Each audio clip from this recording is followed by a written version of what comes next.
주님께서 여러분과 함께 또한 부제와 함께 요한이 전한 거룩한 복음입니다. 주님 영광 받으소서. 그때에 예수님께서는 제자들과 함께 유다 땅으로 가시어 그곳에서 제자들과 함께 머무르시며 세례를 주셨다. 요한도 살림에 가까운 에논에 물이 많아 거기에서 세례를 주고 있었다. 그리하여 사람들이 가서 세례를 받았다. 그때는 요한이 감옥에 갇히기 전이었다. 그런데 요한의 제자들과 어떤 유다인 사이에 정결례를 두고 말다툼이 벌어졌다. 그래서 그 제자들이 요한에게 가서 말하였다.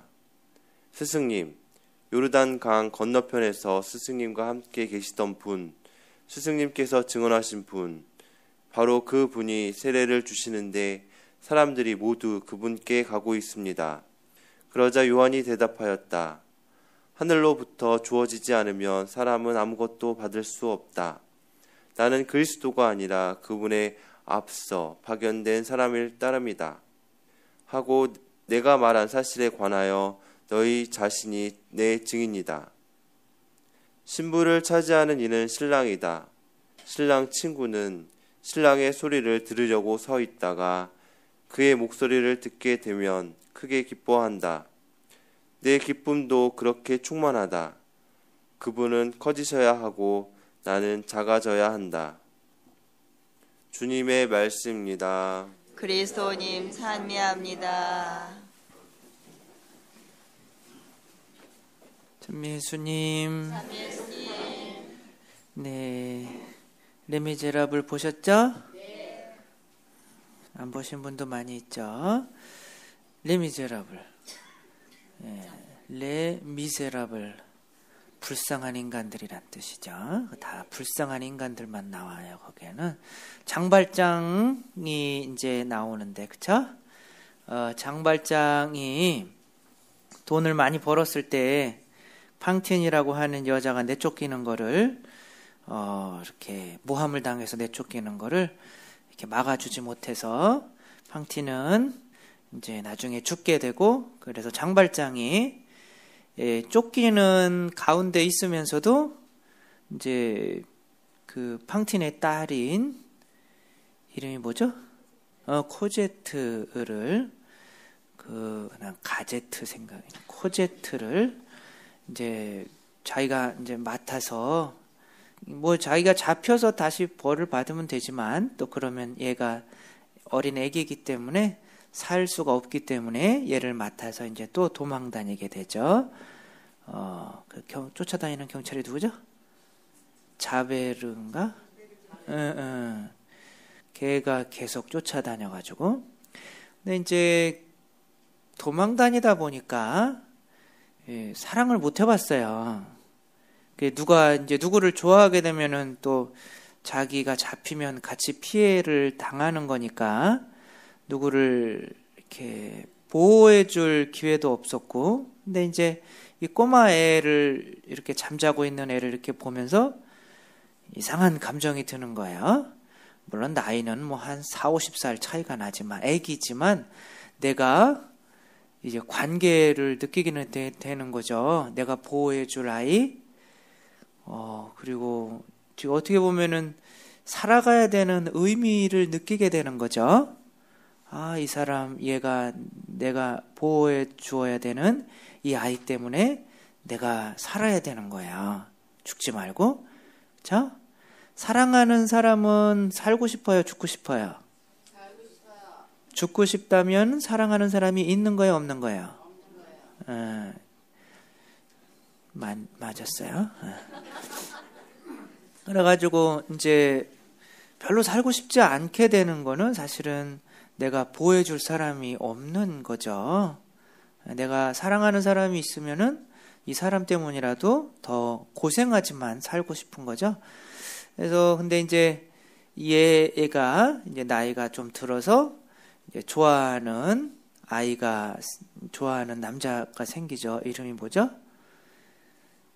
뭐 있겠죠.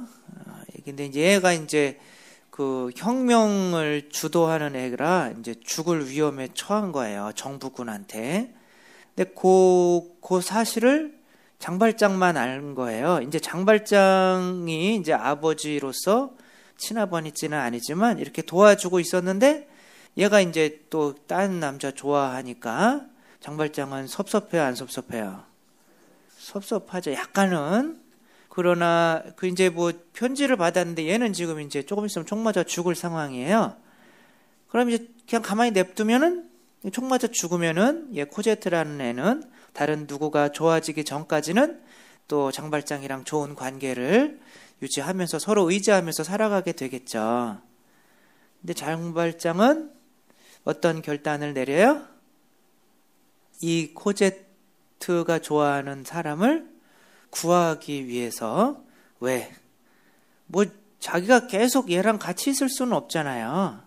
죽을 때까지. 누군가에게는 얘를 맡겨야 되는데 얘가 사랑하는 사람에게 맡기는 게 하는 게 제일 좋은 거죠. 그래서 목숨을 걸고 그 아이를, 총 맞은 아이를 이제 구해내오죠. 그리고는 이제 그 자베르라고 얘를 쫓아다니던 경찰이 자살을 하는데 이제 그게 장발장이 죽였다고 또 모함까지 쓰게 돼요. 이제 가뜩이나 쫓기고 있는데, 그래서 장발장은 이 자기 이제 딸이 결혼하면은 얘는 숨어 살 수가 없잖아요.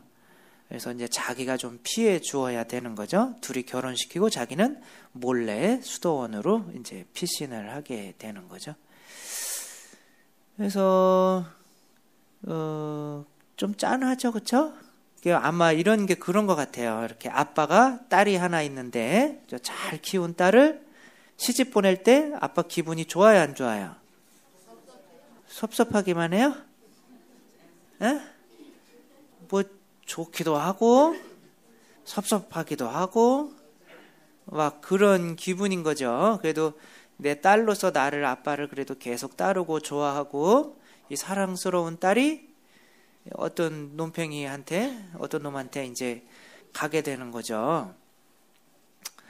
이게 좀 믿음직스럽기도 하고 이게 안 믿음직스럽기도 하고, 그러나 아빠가 딸을 계속 보호해 줄 수는 없는 거죠. 그래서 그런 마음일 텐데 장발장이 이제 죽어갈 때 이 둘이 와가지고 이제 그러는데 얘가 남자 친구가 그러는 거죠. 결혼한 애가 사위죠, 사위. 어떻게 보면 당신 아버지는 성인이셨다고. 원래 도둑놈이었잖아요, 그렇죠? 도둑놈인데 이제 성인이 된 거죠.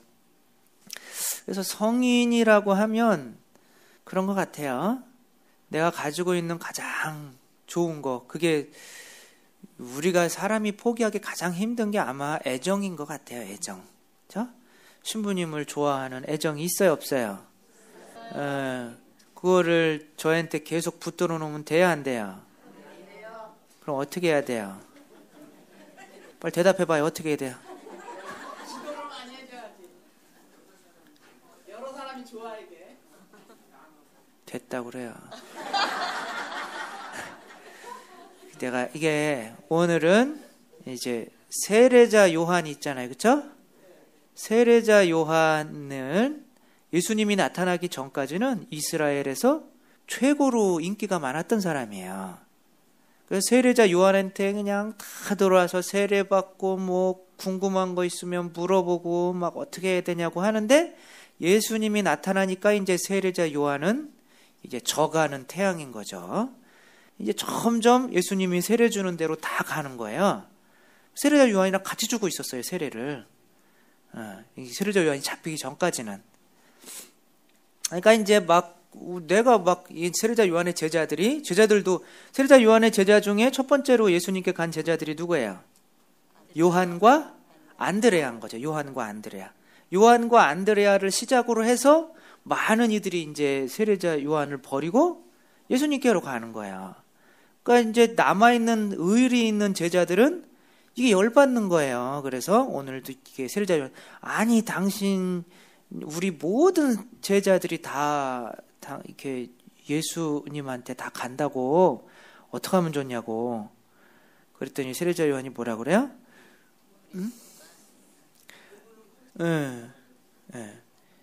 신부를 차지하는 거는 신랑이다. 이거 좀 깊이 묵상하면 좋을 것 같아요. 예. 내가 딸이에요, 딸.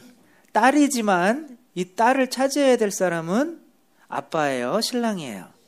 신랑인 거죠. 신랑에게 주는 게 진짜 아빠인 거죠. 그렇죠? 예. 이게 애정이긴 하지만 내가 나를 좋아해주고 나와 함께 있는 딸이기는 하지만 이렇게 보내주는 게 성인인 거죠. 그래서 세례자 요한이 성인인 거는 자기를 따랐던, 자기가 어떻게 보면 키워놨던 제자들은 자녀들이랑 똑같아요. 자기들이 이게 세례자 요한이 키워놓은 거예요. 그때까지 어느 수준까지. 그러나 다 어떻게 누구한테 보내는 거야? 예수님한테 보내는 거야. 그리고 나는 점점 작아져야 되고 그분은 점점 커지셔야 된다. 나는 그거 보면서 나는 너무 기쁘다 이거죠. 아무도 나를 사랑해주지 않는 게 너무 기쁘다 이거죠. 이게 성인인 거예요. 그래, 내가 다 키워놨더니 이놈들이 나를 다 버리고 그냥 다 가버리다니 막 그냥 열받아가지고 그러는 게 아니라, 그래, 다 니들도 좀 제발 가라 좀, 이렇게 되는 거죠. 그 전에도 말씀드렸는데 그 뉴스가 아니면 뭐 어디서 들은 건데 진짜 있었던 일인 거죠. 엄마가 애를 그냥 그렇게 너무 좋아해가지고 이 남자의 자식을 좋아해가지고 그냥 자식이 결혼해서도 그냥 엄마가 계속 뭐 목욕은 안 시켜줬겠지만 그 막 엄마가 뭐 해주는 김치 먹어야 되고 사다주는 며느리가 있는데, 그리고 밤마다 그 아들 방 문 앞에서 이렇게 지켜 서가지고 이렇게 지켜 서 있는 거죠. 며느리가 밤에 나오다가 깜짝 놀란 거죠. 화장실 가려고 나오다가 그냥 시어머니가 문에서 귀대고 이렇게 있으니까. 그런 시어머니 있어요, 없어요? 있어요? 그런 며느리랑 시어머니랑요? 방에 하나밖에 없었나 보지. 방에 또 있었어요? 있어도 그래요. 정말 신기한 시어머니인 거죠. 그런 경우에는 내가 내 아들을 놓아주기 싫은 거야. 그 며느리가 자살을 했어요. 며느리가 못 견뎌가지고 시어머니 때문에 자살을 했어요. 그러면 이제 그 아들은 이제 다시 엄마의 차지가 된 거야, 아니에요? 아들이 다시는 엄마 안 보겠다고 떠나버렸어요. 그러니까 내가 신부를 차지하는 거는 신랑인 거죠, 그렇죠? 누구에게 돌려야 되는 거를 모르면 내가 가지고 있으려고 하는 관계까지도 다 끊어지게 되는 거야. 그래서 여러분들도 마찬가지고 특히 이제 뭐 수도자나 신부님들이나 이게 좋아하는 사람들이 있어요. 그렇죠? 그 사람들을 내 거로 만들어 놓는 사람은 조금 작은 사람인 거죠. 그렇죠? 모두를 예수님께 보낼 수 있는 사람이 큰 사람인 거죠. 그래서 애정을 이렇게 바치는 것 중에 가장 큰 거는 애정이에요. 그래서 애정을 바칠 수 있는 사람이 가장 큰 사람인 거예요. 그래서 그러나 이제 뭐 예수님께 간다고 다 세례자 요한이 잊어버렸어요? 아니에요. 첫 번째 제자인 요한인 거죠. 이거는 세례자 요한이 아니라 무슨 요한이라고 그래요? 사도 요한. 사도 요한이 여러분 첫 번째 쓴 요한 복음에 보면은 태초에 말씀이 계셨는데 말씀이 사람이 되셨는데 그 말씀을 증언하는 이는 요한이었다. 사막에 요한이 그 말씀을 증언했고 막 그런 얘기가 나와요. 절대로 이렇게 세례자 요한을 잊지 않습니다. 자기가 이렇게 그분께 가도록 인도해 준 스승인 거예요. 첫 번째 스승 절대로 잊을 수가 없어요. 항상 감사하게 되는 거죠. 그렇죠? 그리고 또 누가 있지? 아무튼 우리는 그런 역할을 하는 거예요. 우리가 선교라고 하는 거는 이렇게 배와 같은 거죠. 배. 어떤 사람, 우리는 항구에 도달하면 사람은 어떻게 해야 돼요? 내려야 되는 거예요. 그리고 저기와 같은 거죠. 표지판이 길 한가운데 있으면 돼야 안 돼요? 다 사람들 우리는 모두를 누구에게로 보내야 되는 거야? 예수님께로 보내면 어쨌거나 자기가 타고 온 배는 기억해요. 그렇죠? 그리고 예수님도 세례자 요한한테 뭐라고 그랬어요? 여자의 몸에서 난 사람 중에 세례자 요한보다 큰 사람은 없다. 얼마나 고마워요. 그렇죠? 자기가 열심히 키워놔가지고 이렇게 주면 좋은 딸 잘 키워놔가지고 주면은 그 사위가 그 아버지 부모님에게 감사해야 하네요. 당연히 감사한 거죠. 그런 거죠. 근데 이제 내가 가지고 있으려고 하면은, 내놓지 않으려고 하면은 이제 다 관계가 끊어지고 외롭게 되지만, 오히려 내가 자꾸 이렇게 내보내고 주려고 할 때 외롭지 않게 된다는 거. 우리가 외로운 거는 자꾸 이렇게 끌어안으려고 해서 그러는 거죠. 예. 인기든지 뭐 애정이든지 돈이든지 뭐든지 다 어떻게 해야 돼요? 내놔야 돼요. 자꾸 물이 흐르지 않으면 썩는 거죠. 자꾸 내놓으면 다른 누군가에게 좋은 일이 되지만, 내가 끌어안고 있으려고 하면 내 안에서 썩어서 나도 죽게 되는 거죠. 우리 세례자 요한, 그분은 점점 커지셔야 되고, 점점 커지려면 어떻게 해야 돼요? 내가 가지고 있는 걸 자꾸 그분에게 드려야 되는 거죠. 그분은 자꾸 커지셔야 되고 나는 작아져야 된다. 그리고 누가 신랑인지, 우리의 신랑은 누구예요? 예, 우리는 누구예요? 신부는 난데? 왜 이래? 우리는 다 신부잖아요. 그래서 그 신랑과 신부가 한 몸이 되는 거잖아요. 그래서 누가 우리를 차지해, 누가 이제 신랑인지 명확히 알아야 되는 거죠. 예, 신랑을 차지하는 거는 신부인 거죠. 예, 그래서 이렇게 세례자 요한, 모든 자기가 키워놓은 정말 보물들인 거죠. 제자들, 자녀와 같은 사람들, 그리스도께 보내는 것을 정말 기뻐했듯이, 우리들도 우리가 무언가 가지려고 하지 말고, 이게 뭐라고 그래요? 또 하늘이 우리에게 허락하시지 않으면 우리는 어떤 것도 가질 수 없다라고 얘기해요. 하늘이 주면 받는 거고 아니면 마는 거죠. 그렇죠? 모든 거 하느님께, 이렇게 그리스도께 보내려고 하는, 우리는 이제 배와 같은 거예요. 하는 우리들 해서 외롭지 않게 되는 길은 오히려 애정을 자꾸 보내는 길이라는 것, 가질 수 있는 길은 오히려 자꾸 내어놓아야 한다는 거, 또 오늘 묵상하면서 지냈으면 좋겠습니다.